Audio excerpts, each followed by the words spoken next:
Don't forget to like, comment, share and subscribe to Mufti Tariq Masood, famous scholar. اب جو assembly میں پہنچ چکے ہوتے ہیں اکثر تو ان میں بڈھے بڈھے ہوتے ہیں بیچارے, انہوں نے تو کرنا کرانا ہے نہیں. ان کو یہ ڈر ہوتا ہے کہ ہمارے داماد نہ کر لیں, ہماری بہنوں پہ نہ سوکنے آ جائیں, تو اس لیے انہوں نے تو یہی کرنا ہے بھائی, دوسری الاؤ نہیں ہے. اور ویسے بھی بعض لوگوں کے, سب کے نہیں, ویسے ہی کھانچے اتنے کھلے ہوئے ہوتے ہیں, تو ان کو وہ تو برملا کہتے ہیں کہ بازار میں جب کھلا دودھ مل رہا ہے تو بھینس پالنے کی کیا ضرورت ہو, تو کھلے عام کہتے ہیں. تو ایسے لوگ کیوں پاس کریں گے بھائی؟ اس لیے اللہ نے قانون سازی انسانوں کے ہاتھ میں دی نہیں ہے, اللہ نے اپنے ہاتھ میں رکھی. میں نے پیدا کیا تو مجھ سے پوچھو نا, کیونکہ اللہ کسی کے مفاد سے اللہ کا نہ کوئی فائدہ ہے نہ اللہ کا کوئی نقصان ہے, وہ بالکل انصاف کے مطابق قانون بنائے گا. وَمَنْ أَصْدَقُ مِنَ اللَّهِ قِيلًا. اب دیکھو دوسری شادی کی بات ہوئی, ایسے چہروں پہ مسکراہٹیں آ گئی, ابھی سب بیٹھے ہوئے تھے. حالانکہ میں نے تو ایک ترغیب نہیں دے رہا, میں تو ایک اصول بیان کر رہا ہوں, لیکن ایسے دانت کھل رہے ہیں ماشاء اللہ. یہی الٹا اثر ہوتا ہے خواتین پر بالکل. تو اللہ کہتا ہے وَمَنْ أَصْدَقُ مِنَ اللَّهِ حَدِيثًا, اللہ سے بہتر بات کس کی ہو سکتی ہے؟ بالکل صحیح بات صرف کون کرتا ہے؟ بولو, اللہ کرتا ہے, صرف اللہ ہی کرتا ہے, اللہ کے علاوہ کوئی بھی نہیں کرتا. اللہ کے علاوہ ہر آدمی بات کرے گا اپنے مطلب کی. قانون ایسا بنائے گا جس میں پہلے اس پہ زد نہ پڑ رہی ہو. اگر وہ میں ہوں گا تو میں ایسا قانون بناؤں گا کہ میرے خلاف نہ جا رہا ہو. ہاں اگر میرے مفاد پہ زد پڑ رہی ہے تو قانون چینج.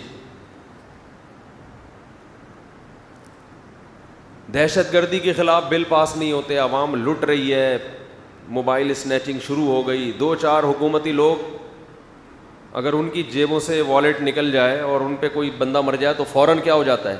آپ نے دیکھا ہوگا اکثر کراچی کی سڑکیں نہیں بنتی, لیکن اگر آپ کو کہیں کوئی سڑک بنی ہوئی نظر آ رہی ہے تو سمجھ لو یہاں کسی سیاسی لیڈر کا وزٹ ہونے والا ہے. حضرت جی کے لیے بنائی گئی ہے. یہ جب ہے جب قانون سازی کس کے ہاتھ میں ہو؟ بولو, انسانوں کے ہاتھ میں. تو انسانوں کے ہاتھ میں جب قانون سازی ہوتی ہے تو جھگڑا ایسے ختم ہوتا ہے کہ جو پاورفل ہوتا ہے وہ کیا آ جاتا ہے؟ غالب. عدالتوں میں بھی یہی ہو رہا ہے. طاقتور کے لیے الگ اصول ہیں, کمزوروں کے لیے. دیکھو سیاسی لیڈروں کی جیلیں الگ ہوتی ہیں, عجیب بات ہے یا نہیں؟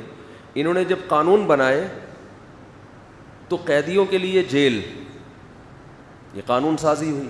ان کو خیال تھا کل ہمارے اوپر بھی کرپشن کا الزام لگ سکتا ہے تو ہم بھی جیل میں جا سکتے ہیں, تو سیاسی جیلیں بالکل الگ. یہ قانون اللہ نے پاس کیا ہے. بولو بھائی, یہ تو انسانوں نے بنایا ہے, تو انسانوں کا بنایا ہوا قانون ہے. تو یہ حال ہوتا ہے. انسان وہاں قانون سازی کرے گا جہاں اللہ نے اس کو اجازت دی ہو. انتظامی معاملات میں وہاں انسان کو اجازت ہے. ایک مینجمنٹ کے لیے ایک ذمہ دار ہوتا ہے نا, امیر ہوتا ہے. آپ تبلیغ میں نکلتے ہیں, کہیں بھی جاتے ہیں, تو بھائی جب کچھ چیزیں ایسی ہیں جو شریعت نے مباح رکھی ہیں, اس میں خود قانون نہیں بنایا, وہ آپ کا اپنا ہیڈک ہے, تو اس میں لڑائی سے بچنے کے لیے اسلام نے حکم دیا کسی ایک کو امیر بناؤ. تو کنٹری کا جو وزیر اعظم ہے یا صدر ہے اس کی بھی حیثیت ایسی ہے کہ اصل جو قوانین ہے بیسک وہ اللہ نے بنا دیے ہیں اپنے بندوں کے فائدے کے لیے. اس نے بتا دیا ہے, اور اس نے بتایا دیکھو یہ لوگ جو مذہبی لوگوں کو فنڈامنٹلسٹ کہتے ہیں, بنیاد پرست کہتے ہیں, اور یہ کہتے ہیں یہ لوگوں کو مذہب کا غلام بنا رہے ہیں, جو اس طرح کی باتیں کرتے ہیں, وہ اصل میں انسانوں کو مکمل انسانوں کا غلام بنا رہے ہیں, اپنے جیسے انسانوں کا. خدا کے لیے لڑنے والا شہید ہو جائے تو بنیاد پرستی, ملک کے لیے لڑنے والا قتل ہو جائے تو عین غیرت اور شہادت اور پتہ نہیں کیا کیا القابات سے نوازا. حالانکہ جو ملک کے لیے لڑ رہا ہے اس میں بسا اوقات وہ کنٹری ظلم کر رہا ہوتا ہے, غلط کر رہا ہوتا ہے, لیکن اس کو 21 توپوں کی سلامی کے ساتھ دفن کیا جاتا ہے. وہ فنڈامنٹلسٹ نہیں ہے جو اس نے جان دی ہے, اس سے کوئی نہیں پوچھ سکتا.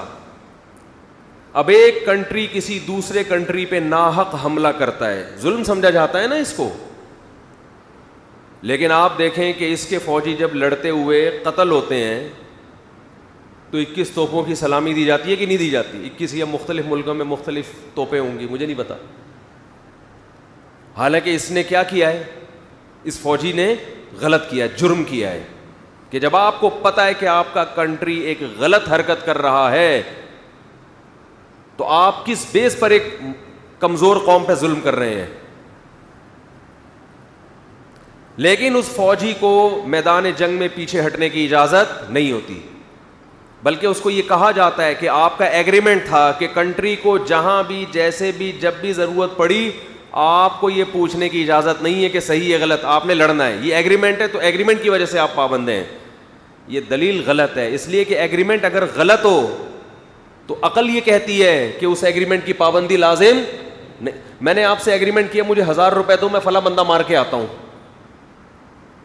اب میں بندے کو تلاش کر رہا ہوں, بندہ مجھے کہہ رہا ہے بھائی مجھے نہیں مار, میں کہوں بھائی ایگریمنٹ ہے. یہ کیا ہے؟ معاہدہ ہے. دنیا میں کوئی عقل مند کہے گا کہ یہ اس معاہدے کی بیس پر ایک بے گناہ کا قتل جائز ہے؟ ارے کیا ہو گیا بولو یار, کہاں سے جائز ہو گیا؟ یہ ایگریمنٹ ہی غلط ہے, ظلم پر مبنی ہے. آپ نے اپنے ملک سے فوج میں بھرتی ہوتے ہوئے ایگریمنٹ کیا کہ میں ملک کے لیے لڑوں گا, اچھا ایگریمنٹ ہے, صحیح ہے. لیکن اگر اس میں یہ بات بھی شامل تھی کہ ملک اگر ناحق ظلم کر رہا ہے پھر بھی لڑوں گا, تو قیامت کے دن آپ کو شہادت کا اجر نہیں ملے گا. آپ گارڈ آف آنر اور یہ سب چیزیں تو ہوں گی, اللہ کہے گا میں نہیں بخشوں گا. جتنا وہ جو امریکہ کے رہنے والے میری مخلوق تھی, جاپان والے بھی میری ایسی ہی مخلوق تھی. یہ تو تم نے ملکوں کی لکیریں کھینچی ہیں آپس میں, یہ تو تمہارا ایڈک ہے, یہ میرا تھوڑی ہے. جب میں نے آدم اور حوا کو زمین پہ بھیجا تھا اس وقت دنیا میں کوئی کنٹری نہیں تھا, سب انسان. تو تم نے پھڈے کر کر کے لکیریں کھینچی ہیں,